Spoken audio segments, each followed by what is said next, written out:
अस्सलाम वालेकुम students. I hope आप सब ठीक होंगे।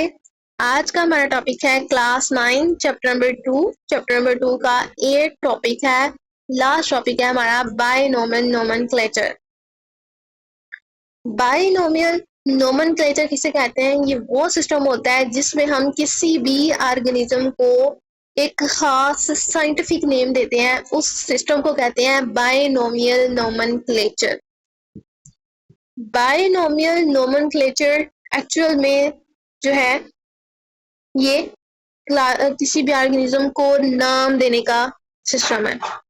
इसको सिस्टम को सबसे पहले डिस्कवर किया था एक स्वेडिश बायोलॉजिस्ट था, कार्ल लिनियस। इसने ये बायनोमियल नोमेनक्लेचर जो है वो ये वाला सिस्टम बनाया था। किसी भी ऑर्गेनिज्म को साइंटिफिक नेम देने का सिस्टम बनाया था। अब किस तरह से हम किसी भी ऑर्गेनिज्म को नेम दे सकते हैं? उसने कहा था कि हर ऑर्गेनिज्म के साइंटिफिक नेम के दो पार्ट्स होते हैं। एक पार्ट होता है जीनस। जीनस हमें बताता है कि ये ऑर्गेनिज्म इस वाले पिछले ऑर्गेनिज्म से ये बिलोंग करती है, ये वाली स्पीशी इस ऑर्गेनिज्म से बिलोंग करती है। और दूसरा पार्ट उसने दिया था स्पीशी, जिसमें पता चलता है कि ये ऑर्गेनिज्म है। इस वजह से हमने कार्ल लिनियस ने उस सिस्टम का नाम रखा था बायनोमियल नोमेनक्लेचर। नोमेनक्लेचर कहते हैं किसी भी यानी वो सिस्टम जिससे हम किसी भी चीज को नाम दे सकते हैं। नोमन मीन्स नेम और क्लेचर मीन्स कोई भी ऑर्गेनिज्म है, उस सिस्टम को हम बोलते हैं नोमेनक्लेचर। और बायनोमियल का मतलब है, बाय का मतलब होता है टू और नोमियल यानी नेम, टू नेम्स यानी ऐसा सिस्टम जिसमें हम किसी भी ऑर्गेनिज्म को दो पार्ट्स में डिवाइड करते हैं, उसके नेम्स को दो पार्ट्स में डिवाइड करते हैं, एक जीनस और दूसरा आ जाता है स्पीशी। यानी वो सिस्टम जिसमें हम किसी भी ऑर्गेनिज्म को एक साइंटिफिक नेम देते हैं उसे कहते हैं बायनोमियल नोमेनक्लेचर। इसकी डेफिनेशन आ जाती है कि the system of scientific naming of organism is termed as binomial nomenclature. जिसमें हम किसी भी ऑर्गेनिज्म को एक साइंटिफिक नेम देते हैं उसे कहते हैं बायनोमियल नोमेनक्लेचर। और इस सिस्टम के दो पार्ट्स होते हैं, एक होता है जीनस और एक होता है स्पीशी। एग्जाम्पल्स है बायनोमियल नोमेनक्लेचर की, जैसे एक कॉमन नेम है अनियन। अनियन का कॉमन नेम क्या हो गया? मतलब अनियन। अब कॉमन नेम हर जो कंट्री है उसके अपने हिसाब से उन्होंने अपने किसी भी चीजों के नाम रखे हुए हैं। अब उस नाम को अगर हम साइंटिफिक नेम दे देते हैं तो उसको हम इजीली जो है वो आइडेंटिफाई, वर्ल्डली पूरी दुनिया में हम उसको आइडेंटिफाई कर सकते हैं कि अच्छा अगर किसी का ये साइंटिफिक नेम है तो ये वाली स्पीशी होगी, ये वाली जीनस से रिलेट कर रही होगी, ये वाला ऑर्गेनिज्म होगा। जैसे साइंटिफिक नेम अगर हम अनियन का देखें तो अनियन का साइंटिफिक नेम है एलियम सीपा। इसी तरह पोटैटो है, पोटैटो का साइंटिफिक नेम है सोलेनम ट्यूबरोसम। टोमेटो है, इसका साइंटिफिक नेम है सोलेनम एस्क्यूलेंटम। हनी बी है, इसका साइंटिफिक नेम है एपिस सिराना। टाइगर का साइंटिफिक नेम है पैंथीरा टिग्रस। ह्यूमन बींग्स का साइंटिफिक नेम है होमो सैपियंस। तो ये साइंटिफिक नेम है, इनके एग्जांपल्स हैं कुछ जो मैं ये शो कर रही हैं कि हर जो कोई भी ऑर्गेनिज्म है उसका एक खास साइंटिफिक नेम है जो पूरी दुनिया में जाना जाता है। उसके लिए हम किसी भी ऑर्गेनिज्म को स्टडी कर सकते हैं। उसके बाद सिग्निफिकेंस ऑफ बायनोमियल नोमेनक्लेचर है, यानी बायनोमियल नोमेनक्लेचर का सिग्निफिकेंस क्या है, इसकी इंपॉर्टेंस क्या है, इसकी अहमियत क्या है। यानी किसी भी ऑर्गेनिज्म को अगर हम साइंटिफिक नेम दे देते हैं तो उसका क्या अहमियत क्या है, क्यों ये जरूरी क्यों है। अब बायनोमियल नोमेनक्लेचर में जो दो, अगर हम कहें कि दो ऑर्गेनिज्म जो है अगर उनके सेम नाम कभी भी नहीं हो सकते, यानी अगर दो ऑर्गेनिज्म है उनके सेम नाम कभी भी नहीं हो सकते। अब जो साइंटिफिक नेम वाला वर्ड है वो एक लेटिन वर्ड है, जिसे कोई भी कंट्री में हम ये नहीं कह सकते कि किसी भी दो ऑर्गेनिज्म का ये नाम हो सकता है, बल्कि हर एक ऑर्गेनिज्म का हर अलग अलग जो है वो नाम होगा, जो पूरी दुनिया में सेम वही नाम होगा। पूरी दुनिया में वही नाम से, उसी साइंटिफिक नाम से उस ऑर्गेनिज्म को आइडेंटिफाई किया जाएगा, उसी साइंटिफिक नाम के जरिए उसको स्टडी किया जाएगा, जो कहीं भी डिफरेंट नहीं होगा। लेकिन जो कॉमन नेम होंगे वो हर जगह डिफरेंट होते हैं। अगर हम बायनोमियल नोमेनक्लेचर के जरिए उस ऑर्गेनिज्म का साइंटिफिक नेम रख देते हैं तो वो साइंटिफिक नेम पूरी दुनिया के अंदर सेम ही रहता है, चेंज नहीं रहता होता, जिसकी वजह से हम ऑर्गेनिज्म को इजीली आइडेंटिफाई कर सकते हैं, उसको स्टडी कर सकते हैं। इसके अलावा ये अगर हम सिस्टम बनाते हैं। तो ये सिस्टम एक स्टैंडर्ड वे है कम्युनिकेशन करने का, इन ऑर्गेनिज्म से रिलेटेड स्टडी करने का एक कॉमन जो है ये स्टैंडर्ड वे है, जिसमें अगर कोई भी बायोलॉजिस्ट है, कोई भी लैंग्वेज है, चाहे चाइनीज है, अरेबिक है, स्पेनिश है या इंग्लिश है, कोई भी लैंग्वेज है, लेकिन जो ऑर्गेनिज्म की स्टडी करते हुए सेम ही वो साइंटिफिक नेम यूज करके उसकी स्टडी कर रहे होंगे। तो ये आ जाती है पहली सिग्निफिकेंस। उसके बाद सेकंड आ जाता है कि मुख्तलिफ इलाकों में सेम ऑर्गेनिज्म के मुख्तलिफ नेम होते हैं। यानी अगर एक कोई भी ऑर्गेनिज्म है, उसे कुछ इलाकों में कोई नाम से बुला रहे होंगे, कुछ इलाकों में किसी नाम से बुला रहे होंगे। जैसे अगर अनियन है, प्याज है, तो उसे कुछ इलाकों में उर्दू में प्याज बोलेंगे, कुछ जो इलाके होंगे उसे गंडा बोलते हैं, कुछ बैसल बोलते हैं, कुछ बैसल बोलते हैं। तो इस तरह एक ही जो ऑर्गेनिज्म है उसके कई कई कॉमन नाम हैं।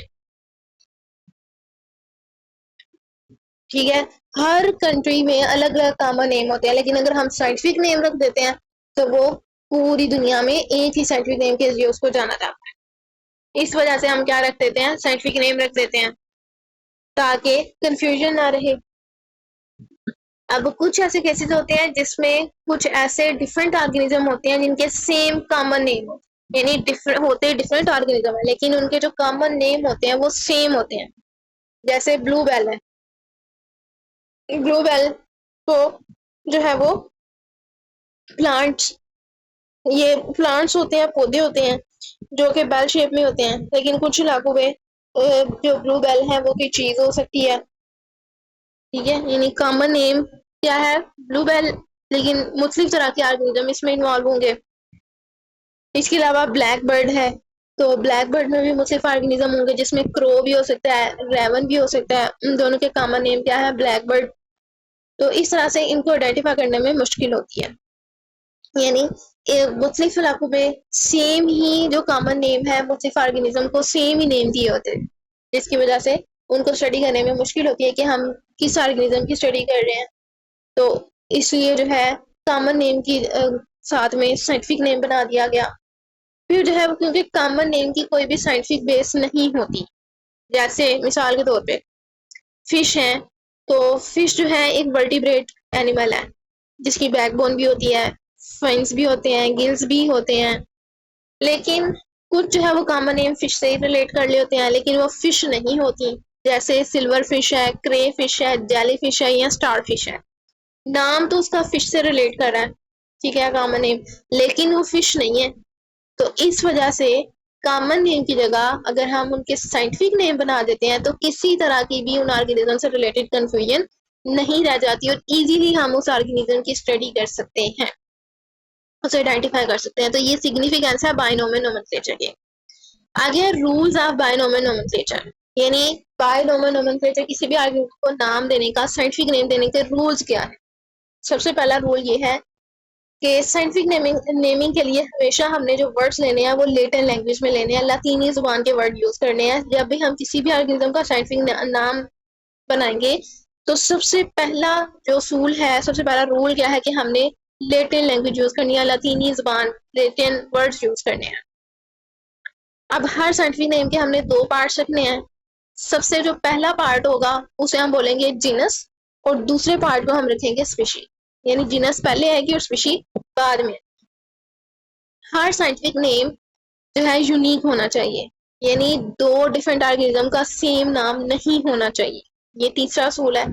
चौथा असूल क्या है कि पहला जो पार्ट होगा वो जीनस होगा, लेकिन जो जीनस है वो स्टार्ट होगा कैपिटल लेटर से, और दूसरा पार्ट होता है स्पीशी, और स्पीशी हमेशा जो है वो स्मॉल लेटर से स्टार्ट करेंगे। ये रूल था चौथा।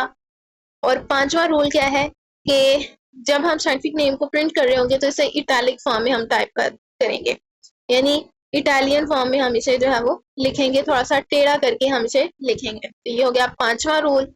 और छठा रूल क्या है कि जब भी हमने साइंटिफिक नेम को हैंड से लिखना है, यानी नोटबुक के ऊपर, रजिस्टर के ऊपर, कहीं भी अगर हम खुद लिख रहे हैं हैंड से, तो उसे हम जो है वो चाहे तो टैलिक्स फॉर्म में लिख लें, लेकिन अगर हमने टैलिक फॉर्म में नहीं लिखना तो दोनों पार्ट को हम सेपरेट लिखेंगे और दोनों के नीचे हम सेपरेट अंडरलाइन करेंगे। ये साइंटिफिक नेम लिखने का तरीका होता है, रूल होता है कि इस तरह से हम साइंटिफिक नेम लिख सकते हैं। पहला रूल क्या है कि लेटिन लैंग्वेज यूज करनी है।